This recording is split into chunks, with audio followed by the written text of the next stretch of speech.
do this without you. No matter what you choose,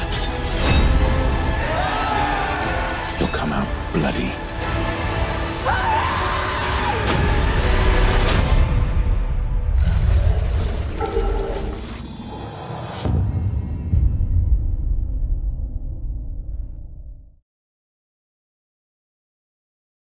Welcome back, everyone. It's Charlie. I know you've all been waiting for some new Witcher since they dropped the teaser trailer back at Comic-Con. They just dropped some new footage, so we'll break it down. We also have more details about another big Comic-Con panel happening at the end of the month where they'll be dropping even more footage. So if you're brand new to my channel, I'll be doing Witcher videos for all the episodes. Be sure to subscribe to get everything. Because this is a really big deal, I will do giveaways in all those videos, either for the book series or for the games, whatever you guys want. All you have to do to enter those, just be a subscriber and leave your favorite Witcher moment on the video. Starting with the footage, they open with the Butcher of Blaviken scene. It's the same group of scenes that they put in all the trailers, just slightly different versions of what's going on during this moment. The reason why they're hammering down so hard on these scenes is because it's such an important part of Geralt's backstory. He's called the Butcher of Blaviken, but it sort of ties in with the theme of the show that sometimes the monsters are not the worst thing. Sometimes people are way worse than the monsters he's hired to fight. There's no better example of that than the people that are involved in the Butcher of Blaviken, both sides. Geralt sort of gets caught in the middle of this conflict between two different groups of people. It gets a little complicated, but technically he's protecting Stregobor, this sorcerer who's kind of a terrible person himself, from this mob here, but the mob themselves are justified in wanting to kill him. It's just that the things that they do, the lengths that they go to when they're trying to get him are so extreme that Geralt is forced to try and stop them. I think this is all made better by the fact that Lars Mikkelsen is going to be playing Stregobor on the series, which I feel like is perfect. He plays some really, really great, terrible characters. He played a great villain during Sherlock. So quick history lesson. A long time ago, Stregobor hired Geralt to get rid of a monster inside the kingdom that he was currently serving. Once Geralt completed the contract, instead of paying him, Stregobor reneged on their agreement and convinced the king that he was a charlatan and had Geralt run out of town. So already pretty terrible. During this period, Stregobor is a firm believer in the Curse of the Black Sun, which is a prophecy foretold by a mage that the end of human civilization will come at the hands of 60 girls born during or after certain eclipses. So Stregobor, believing that he's doing good things, goes around full mad scientist vivisecting all these young afflicted girls that he believes will turn into mutants, drowning entire countries in blood. They go around picking girls. It's implied that they wind up killing a bunch of innocent young girls in pursuit of this goal, so everyone kind of hates Stregobor to begin with. He's already proven through his actions that he's not that trustworthy when he ran Geralt out of town without paying him for his contract, but now he's chopping up all these young girls who he thinks are going to turn into mutants. Stregobor is eventually sent to a different kingdom called Creighton because of the queen's suspicions that her daughter, named Renfri, was born under an eclipse and is going to turn into a monster. He spied on her, conducted all these tests, and was convinced that she would turn into a mutant, so he hired a cutthroat to take her into the woods and kill her.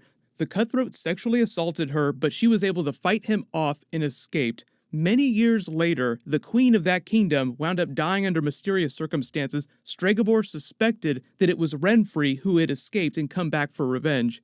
Many years later, they crossed paths in a different kingdom, and she tried to kill him. He protected himself by turning her into a slab of crystal and throwing her down a mine shaft, causing a cave-in. Eventually, she was rescued by a prince from a neighboring kingdom and continued her quest for revenge against Stregobor. Many more years go by. Stregobor has gone to a different town, now called Blaviken, and taken up residence in a sorcerer's tower and begins serving the local populace. Geralt winds up there on unrelated business. Stregobor asks Geralt to kill Renfri, saying that it's the lesser of two evils because she's completely off the chain in her quest for revenge. Renfri and her gang arrive in Blaviken searching for Stregobor. She appears at his tower, giving him an ultimatum: come out voluntarily or she and her gang will start killing all of the people in the marketplace, all these innocent people that are walking around here in this scene. Stregobor is a coward. Of course, he refuses to come down, so she goes back to her gang, getting ready to kill all these innocent townfolk. When she comes back to her gang to begin the job, she finds that Geralt has already killed most of her gang members. They begin sparring, and eventually he's forced to kill her in order to protect all these innocent people in the street. Stregobor sees everything from his tower, is super excited that Geralt is taking care of this problem for him, comes down and wants to take her body to experiment on it, because remember, the whole thing that set this off is because she was born under an eclipse and her mother, the queen, thought that she would be turning into a mutant eventually. So mad scientist sorcerer Stregobor wanted to experiment on her body, but Geralt refused the request and said that he would kill Stregobor if he touched her body. So that's why Netflix keeps showing you footage of this scene, because it's such an important idea for the themes of the show. Sometimes people are worse than the monsters that Geralt's hired to fight. And even though there are some really terrible people during this first season, there aren't any real clear villains, because it's just bad people and worse people going after each other, and then you do have some monsters that are genuinely terrible that he definitely has to kill.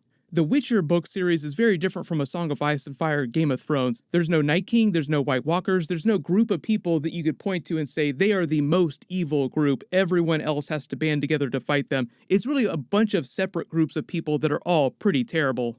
This is Ciri with the Dryads in their forest that's near Sintra. This looks like it's happening after she escapes while the Nilfgaardian army is invading. There's a couple really big conflicts happening in Sintra, but they're compressing the timeline of the books. So Ciri goes on the run when all this craziness is happening, and she winds up here by accident, but because of her elder blood, because she's one of the most powerful people in the series, the Dryads also want her just as bad as the Nilfgaardians do. This is Hunchback Yennefer before she joins the Brotherhood of Sorcerers. This is after she's been through her training. You can kind of see the transformation that she goes through.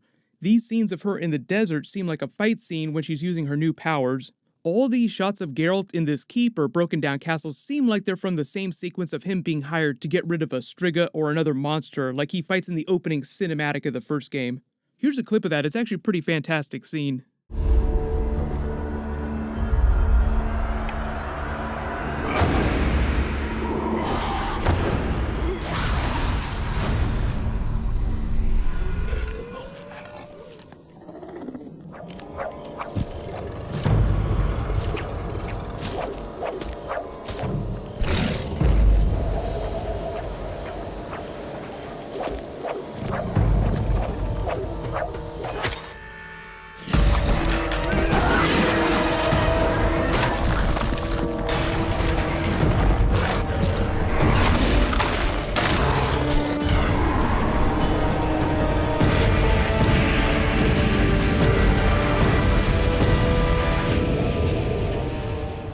That was meant to be Princess Ada, daughter of King Foltest of Temeria, but if this is really that Striga, then the timeline would be a little bit off, but like I said, the showrunner said that they had to change some of the timeline from the books and the events to make the storyline a little more linear and cohesive for the series.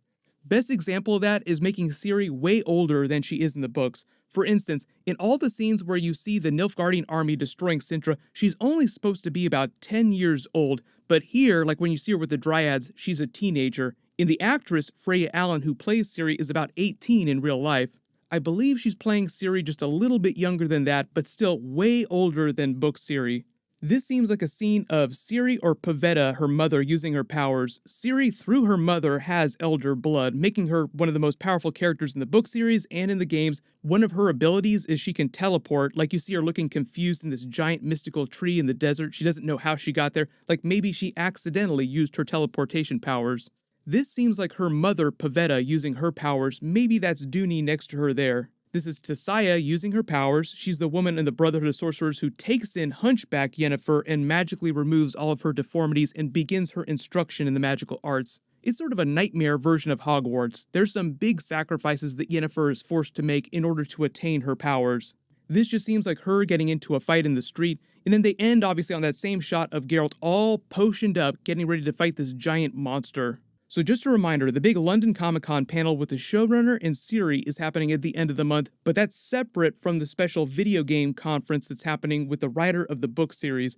They didn't say which of those panels they're dropping the next trailer at, but Netflix will post it online, so of course I'll do a video for it when they drop it. It'll be sometime that weekend, and right now the expected release date is either going to be later in November or sometime in December. They've already got a couple of Netflix things that are premiering around Christmas. There was information that supposedly leaked out last month saying that The Witcher would drop around Christmas at the end of the year, but then Netflix came out and said that that was inaccurate, so it might be some other week during December or late November.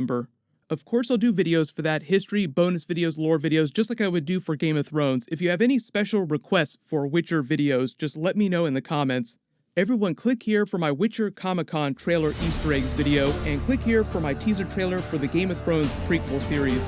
Thank you so much for watching. Everybody stay awesome. I'll see you guys tonight.